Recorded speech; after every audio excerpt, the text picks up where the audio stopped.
എല്ലാവർക്കും സ്വാഗതം യൂണിക്കോൺ എജു സീരീസിലേക്ക്. നമ്മൾ ഫിംഗർ പ്രിൻ്റ് സെർച്ചറിലെ 20 പ്രാക്ടീസ് ക്വസ്റ്റ്യൻ സീരീസിലേക്കാണ് നമ്മൾ കിടക്കുന്നത്. നമ്മൾ കുറച്ച് വീഡിയോസ് മുന്നേ അപ്ലോഡ് ചെയ്തിട്ടുണ്ടായിരുന്നു. ആ ഒരു ക്വസ്റ്റ്യൻസ് കൂടി നിങ്ങളുടെ പ്രാക്ടീസ് സെഷന് വേണ്ടിയിട്ട് യൂസ് ചെയ്യുക. നിങ്ങൾ കവർ ചെയ്ത സെക്ഷൻസിൽ എങ്ങനെയുള്ള ക്വസ്റ്റ്യൻസാണ് നമ്മൾ ഈ ഒരു ഫിംഗർ പ്രിൻ്റ് സെർച്ചർ എന്നുള്ള എക്സാമിന് എക്സ്പെക്റ്റ് ചെയ്യുന്നത് എന്നുള്ള രീതിയിലുള്ള പ്രാക്ടീസ് ക്വസ്റ്റ്യൻസാണ് നമ്മൾ കൊടുത്തിട്ടുള്ളത്. ഇന്നത്തെ ടോപ്പിക് എന്ന് പറയുന്നത് ഫിസിക്സിലെ തന്നെ ഇലക്ട്രോ ഡൈനാമിക്സ് എന്നുള്ള സെക്ഷനാണ്. അതിൽ ഒന്നാമത്തെ question, the force between two charges is given by. Direct ആയിട്ടുള്ള വളരെ സിമ്പിളായിട്ടുള്ള ക്വസ്റ്റ്യൻസ് തന്നെയാണ് കൊടുത്തിട്ടുള്ളത് ഡിഗ്രി ലെവൽ ആയതുകൊണ്ട്. ആൻസേഴ്സിൻ്റെ അധികം എക്സ്പ്ലനേഷൻസ് ആവശ്യമില്ല. ഏതെങ്കിലും ക്വസ്റ്റ്യൻസിന് ഡൗട്ട് ഉണ്ടെങ്കിൽ നിങ്ങൾ കമൻറ്റ് ബോക്സിൽ കമൻറ്റ് ചെയ്യുക. പെട്ടെന്ന് തയ്യാറാക്കിയതുകൊണ്ട് ഏതെങ്കിലും ഓപ്ഷൻസിലുള്ള കൺഫ്യൂഷനോ അല്ലെങ്കിൽ ആൻസേഴ്സിലുള്ള പ്രശ്നങ്ങളോ ഉണ്ടെങ്കിൽ ജസ്റ്റ് ഒന്ന് നോട്ട് ചെയ്യുക. Okay, the answer is coulombs law. നമുക്കറിയാം കൂളോംസ് ലോ തന്നെയാണ് അതിൻ്റെ ആ ഒരു Q1 Q2/4πε0r² എന്നുള്ള രീതിയിൽ രണ്ട് ചാർജ് തമ്മിലുള്ള ഫോഴ്സ് പറയുന്നത്. രണ്ട് പോസിറ്റീവ് ചാർജ് ആയാലും ഈവൻ നെഗറ്റീവ് ചാർജ് ആയാലും depends on the charges. Charge positive ആയാലും നെഗറ്റീവ് ആയാലും അത് എക്സ്പീരിയൻസ് ചെയ്യുന്ന ഫോഴ്സ് എന്ന് പറയുന്നത് കൂളോം ഫോഴ്സ് ആണ്.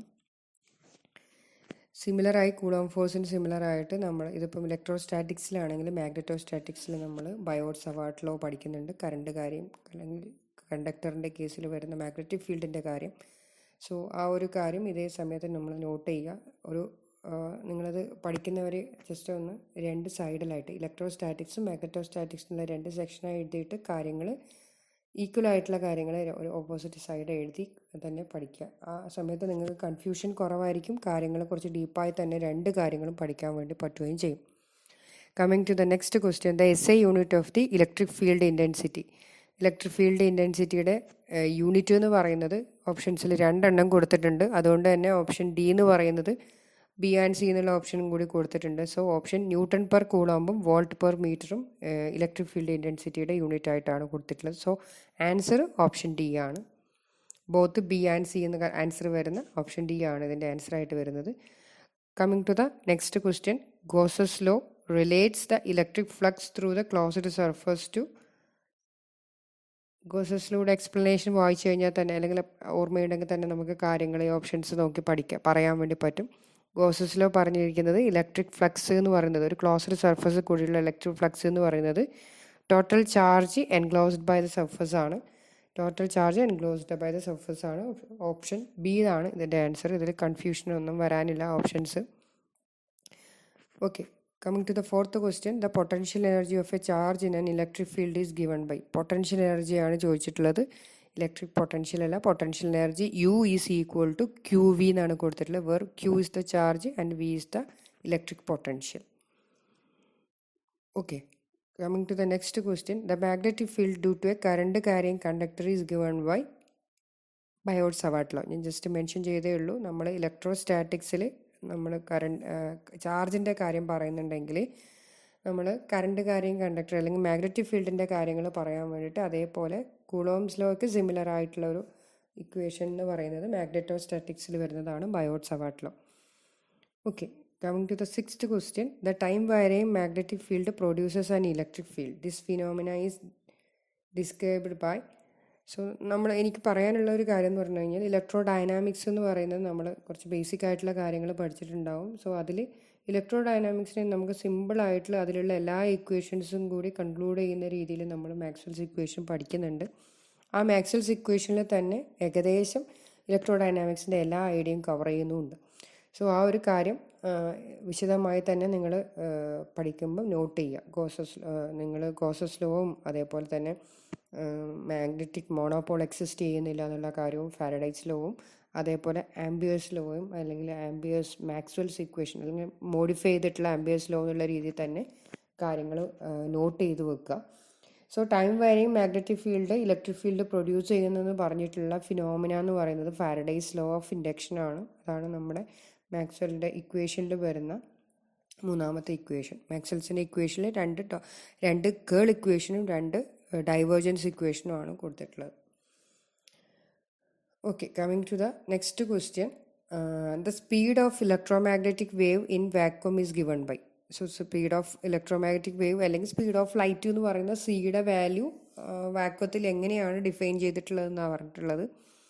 So c is equal to 1/√of μ0ε0. അതായത് ഈ ഒരു ഇക്വേഷൻ എന്ന് പറയുന്നത് നമ്മൾ ഇലക്ട്രോ ഡൈനാമിക്സ് എന്നുള്ള ഒരു സെക്ഷൻ പഠിച്ചവർക്ക് പെട്ടെന്ന് മനസ്സിലാവും. എനിക്കൊരു കെമിസ്ട്രി കുട്ടികളുണ്ടെങ്കിൽ, BSc കെമിസ്ട്രി ചെയ്തിട്ടുള്ള കുട്ടികളുണ്ടെങ്കിൽ ഈ വാല്യൂ എന്ന് പറയുന്നത് നിങ്ങൾ ജസ്റ്റ് ഒന്ന് ഓർത്ത് വെക്കുക. അല്ലെങ്കിൽ C² എന്ന് പറയുന്നത് 1/μ0ε0 ആണ്. μ0 പെർമിയബിലിറ്റി ഓഫ് ഫ്രീ സ്പേസ് ആണ്. ε0 എന്ന് പറയുന്നത് പെർമിറ്റിവിറ്റി ഓഫ് ഫ്രീ സ്പേസ് ആണ്. ഓക്കെ, ഞാൻ പറഞ്ഞിരുന്നു നേരത്തെ ഡീറ്റെയിൽഡ് ആയിട്ടുള്ളൊരു എക്സ്പ്ലനേഷൻ കൂടി കഴിഞ്ഞാൽ നമ്മുടെ വീഡിയോൻ്റെ ലെങ്ത്ത് കൂടി പോകും. അതുകൊണ്ട് നമ്മൾ ക്വസ്റ്റ്യൻസ് മാത്രം ഡിസ്കസ് ചെയ്യുക എന്നുള്ള രീതിയിൽ തന്നെയാണ് പോയിട്ടുള്ളത്. ഇനി അഥവാ നിങ്ങൾക്ക് എക്സ്പ്ലനേഷൻ എന്തെങ്കിലും ആവശ്യമുണ്ടെങ്കിൽ നിങ്ങൾ കമൻറ്റ് ബോക്സിൽ ഒന്ന് കമൻറ്റ് ചെയ്താൽ മതി. അല്ലെങ്കിൽ you can contact me through my Gmail unicorneduseries@gmail.com എന്നുള്ള മെയിൽ ഐ ഡി കൂടി നിങ്ങൾക്ക് ഇങ്ങനെ കോൺടാക്ട് ചെയ്യാവുന്നതാണ്. എന്തെങ്കിലും ഡൗട്ട് ഉണ്ടെങ്കിൽ നിങ്ങൾക്ക് ക്ലാരിഫൈ ചെയ്യാം. ഇനി സജഷൻസ്, ഇനി ടോപ്പിക് എന്തെങ്കിലും നിങ്ങൾക്ക് ഡിസ്കസ് ചെയ്യാനുള്ളതുണ്ടെങ്കിൽ അതുപോലുള്ള സജഷൻസും നിങ്ങൾക്ക് ചെയ്യാവുന്നതാണ്. പേഴ്സണലായിട്ട് നിങ്ങൾക്ക് കോൺടാക്ട് ചെയ്യാം. അല്ലെങ്കിൽ നിങ്ങൾക്ക് യൂട്യൂബിൻ്റെ താഴെയായിട്ട് കമൻറ്റ് ബോക്സിലും കമൻറ്റ് ചെയ്യാവുന്നതാണ്. Okay, coming to the next question. The displacement current arises in. Displacement current എന്ന് പറയുന്നത് അറൈസ് ചെയ്യുന്നത് നമ്മൾ ടൈം വാരിയിങ് ആയിട്ടുള്ള കാര്യങ്ങൾ പറയുമ്പോഴാണ്. ഇലക്ട്രോസ്റ്റാറ്റിക്സിൽ നിന്ന് നമ്മൾ മാറിയിട്ട് ഇലക്ട്രോ ഡൈനാമിക്സിലേക്ക് വരുമ്പോഴാണ് ഡിസ്പ്ലേസ്മെൻറ്റ് കറണ്ട് നമ്മൾ കൺസിഡർ ചെയ്യുന്നത്. So the answer is regions where the electric field changes with the time. Okay, static electric field അല്ല, ടൈം വാരി ചെയ്യുമ്പോഴാണ് നമ്മൾ ഡിസ്പ്ലേസ്മെൻറ്റ് കറണ്ടിനെ നമ്മൾ ഇൻക്ലൂഡ് ചെയ്യിക്കുന്നത്. 9th question, the unit of magnetic flux. Magnetic ഫ്ലക്സിൻ്റെ യൂണിറ്റാണ് ചോദിച്ചിട്ടുള്ളത്, അത് വെബറാണ്. Next question, Maxwell's equations describe the relationship between. Maxwell's equation ഏതൊക്കെ തമ്മിലുള്ള റിലേഷനാണ് പറഞ്ഞിട്ടുള്ളത്. നിങ്ങൾ ആ മാക്സ്വെൽസ് ഇക്വേഷൻ എടുത്തു കഴിഞ്ഞാൽ നിങ്ങൾക്ക് മനസ്സിലാവും. ലെഫ്റ്റ് സൈഡിലുള്ള ഇക്വേഷൻ, അതായത് LHSഉം RHSഉം തമ്മിൽ നോക്കിയാൽ തന്നെ നമുക്ക് മാക്സ്വെൽസ് ഇക്വേഷൻ ഡിസ്ക്രൈബ് ചെയ്യുന്നത് ഏത് തമ്മിലുള്ള റിലേഷൻഷിപ്പാണെന്ന് മനസ്സിലാവും. ഇലക്ട്രിസിറ്റിയും മാഗ്നറ്റിസവും തമ്മിലുള്ള റിലേഷനാണ് മാക്സ്വെൽസ് ഇക്വേഷനിൽ പറയുന്നത്. ഓപ്ഷൻ എ ആണ് അതിൻ്റെ answer. Next question, the energy density of an electric field is given by. Energy density എന്ന് പറയുന്നത് 1/2ε0 E² ആണ് എനർജി ഡെൻസിറ്റി വരുന്നത് ഇലക്ട്രിക് ഫീൽഡിലുള്ളത്. അതായത് ഇലക്ട്രിക് ഫീൽഡിൽ സ്റ്റോർ ചെയ്യപ്പെടുന്ന എനർജിയുടെ ഫോം പെർ യൂണിറ്റ് ഏരിയ എന്നുള്ള രീതിയിലാണ് എനർജി ഡെൻസിറ്റി വരുന്നത്. Per unit area per unit volume അല്ലെങ്കിൽ. ഓക്കെ, ആ ഒരു യൂണിറ്റ് വോളിയത്തിലുള്ള എനർജി ഡെൻസിറ്റിയാണ് നമുക്ക് 1/2ε0 E² എന്ന് തന്നിട്ടുള്ളത്. അല്ലാതെ ഉണ്ടെങ്കിൽ നമുക്കൊരു ഇൻ്റഗ്രലുള്ളൊരു ഇക്വേഷനാണ് കിട്ടുക. ഇത് സ്മോൾ യുവിൻ്റെ എനർജി ഡെൻസിറ്റി എന്ന് പറയുമ്പോൾ സ്മോൾ യു എന്നുള്ള രീതിയിലായിരിക്കും റെപ്രസെൻറ്റേഷൻസ് വരും. സോ ഈ ഒരു കാര്യത്തിൻ്റെ കൂടെ മാഗ്നറ്റിക് ഡെൻസിറ്റി കൂടെ, അതായത് എനർജി ഡെൻസിറ്റി കൂടാതെ energy density of the magnetic field കൂടി നമ്മൾ അറിഞ്ഞിരിക്കേണ്ടതുണ്ട്. അത് ഇക്വേഷൻ ഈ ഇലക്ട്രിക് ഫീൽഡിന് സിമിലർ ആയിട്ടുള്ള ഇക്വേഷനാണ്. നിങ്ങൾ ശ്രദ്ധിച്ചാൽ മനസ്സിലാവും. എവിടെയൊക്കെ ε0 ഉണ്ടോ അതൊക്കെ റീപ്ലേസ് ചെയ്തിട്ട് inverse of permeability of free space കൊടുത്തു കഴിഞ്ഞാൽ, അതേപോലെ ഈ മാറ്റിയിട്ട് അവിടെ മാഗ്നറ്റിക് ഫീൽഡ് കൊടുത്തു കഴിഞ്ഞാൽ നമുക്ക് ഏകദേശം എല്ലാത്തിൻ്റെ ഇക്വേഷൻസ് ഒന്ന് റിലേറ്റ് ചെയ്യിപ്പിക്കാൻ വേണ്ടി പറ്റും. So the energy density of a magnetic field is given by 1/2 μ0. 1/2 into μ0 എന്നല്ല, 1/2 μ0. അല്ലെങ്കിൽ ഞാനൊരു വേറെ രീതിയിൽ എക്സ്പ്ലെയിൻ ചെയ്യുവാണെങ്കിൽ B² divided by 2 μ0. B² divided by μ0 എന്നുള്ള രീതിയിലാണ് നമ്മുടെ 2 μ0 എന്നുള്ള രീതിയിലാണ് energy density of magnetic field വരിക. ഇവിടെ 1/2 മൾട്ടിപ്ലൈഡ് ബൈ ε0 E² ആണ് എനർജി ഡെൻസിറ്റി വരുന്നത്. അപ്പം energy density of magnetic field കൂടി ഈ സമയത്തൊന്ന് ഓർത്ത് വെക്കുക. അതേപോലെ ഇലക്ട്രോ മാഗ്നറ്റിക് ഫീൽഡിൻ്റെ കാര്യം അത് ജസ്റ്റ് പറയുന്നുണ്ടെങ്കിൽ, ഇലക്ട്രോ മാഗ്നറ്റിക് വേവ് കൺസിഡർ ചെയ്യുവാണെങ്കിൽ സ്വാഭാവികമായും അതിൽ both electric and magnetic field consider ചെയ്യുന്നുണ്ട്. സോ എനർജി ഡെൻസിറ്റി രണ്ടിൻ്റെയും കൂടി സമ്മായിരിക്കും എന്നുള്ള കാര്യം കൂടി ജസ്റ്റ് ഒന്ന് ഓർത്ത് വെക്കുക. So option a is the answer. Coming to the 12th question, the Hall effect is used to measure. Hall effect എന്ത് മെഷർ ചെയ്യാൻ വേണ്ടിയിട്ടാണ് ഉപയോഗിച്ചിട്ടുള്ളത്? ചാർജ് കാരിയർ ഡെൻസിറ്റി തന്നെയാണ്. ചാർജ് കാരിയർ ഡെൻസിറ്റി മെഷർ ചെയ്യാനാണ്. ഓപ്ഷൻ സി ആണ് ഇതിൻ്റെ ആൻസറായിട്ട് വരുന്നത്. Next question, Lenz's law states that the direction of induced current. Lenz's law പ്രകാരം നമ്മുടെ ഇൻഡ്യൂസ്ഡ് കറണ്ടിൻ്റെ ഡയറക്ഷൻ എന്ന് പറയുന്നത് which opposes the change in magnetic flux.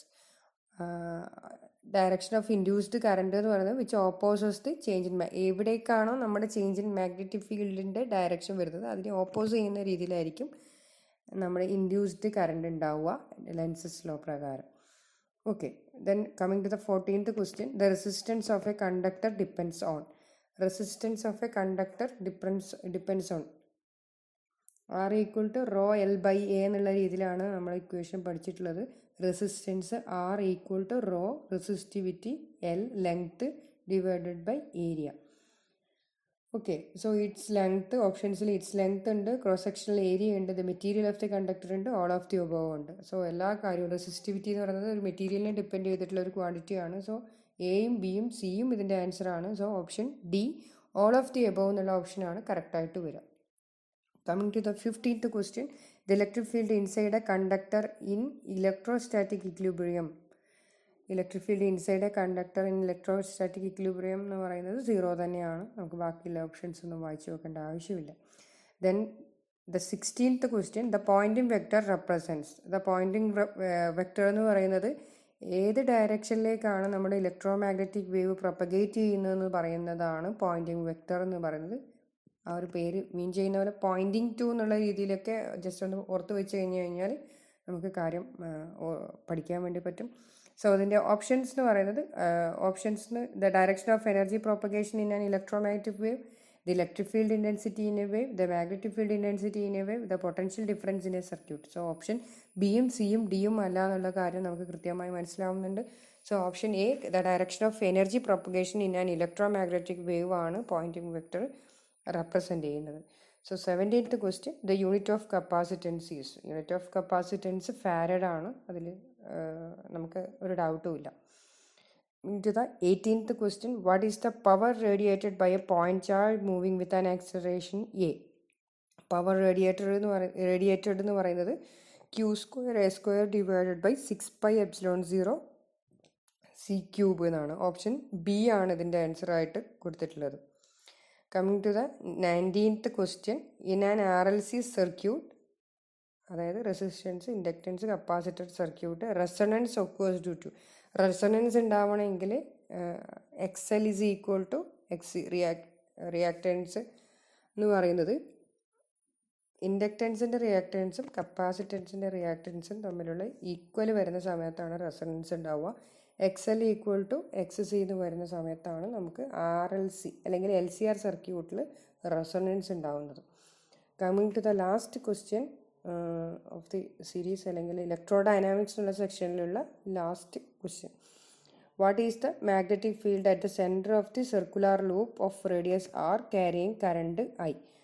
എന്നുള്ള കറണ്ട് ക്യാരിയിങ് ഒരു ലൂപ്പ് ഉണ്ട്, അതിൻ്റെ മാഗ്നറ്റിക് ഫീൽഡ് എത്രയാണെന്നാണ് കൊടുത്തിട്ടുള്ളത്. നമ്മൾ ആംബിയേഴ്സ് ലോ പഠിക്കുന്ന സമയത്ത് നമുക്ക് കാൽക്കുലേറ്റ് ചെയ്യുന്ന വാല്യൂ തന്നെയാണ് അത്. μ0I/2R. μ0I/2R എന്നുള്ള ഓപ്ഷൻ എ ആണ് അതിൻ്റെ ആൻസറായിട്ട് വരുന്നത്. സോ നമ്മൾ ഇലക്ട്രോ ഡൈനാമിക്സ് എന്നുള്ളതിൽ 20 പ്രാക്ടീസ് ക്വസ്റ്റ്യൻസ് ആണ്. ഇതുപോലുള്ള വേറെയും കുറേ ക്വസ്റ്റ്യൻസ് നമുക്ക് ഇലക്ട്രോ ഡൈനാമിക്സ് ഒന്ന് കൺസിഡർ ചെയ്യാൻ വേണ്ടി പറ്റും. ഇതൊരു മോഡൽ ക്വസ്റ്റ്യൻസ് ആണ്. നിങ്ങൾക്ക് ജസ്റ്റ് ഒന്ന് പ്രാക്ടീസ് ചെയ്യാൻ, ഇലക്ട്രോ ഡൈനാമിക്സിൽ ഏത് ലെവലിലേക്ക് അറിയാം അല്ലെങ്കിൽ ഏതൊക്കെ നമ്മൾ വീണ്ടും കൺസിഡർ ചെയ്യേണ്ടതുണ്ട് എന്നുള്ള രീതിയിൽ നോക്കാൻ വേണ്ടി മാത്രമുള്ള പ്രാക്ടീസ് ക്വസ്റ്റ്യൻസ് ആണ്. നമ്മൾ ഓരോ സെക്ഷനിൽ 20 ക്വസ്റ്റ്യൻസ് മാത്രമേ കൺസിഡർ ചെയ്തിട്ടുള്ളൂ. ഇനി നമ്മൾ അടുത്തൊരു ടോപ്പിക്കുമായിട്ട് ഉടൻ അപ്ലോഡ് ചെയ്ത് വരുന്നതായിരിക്കും. So thank you for watching the video.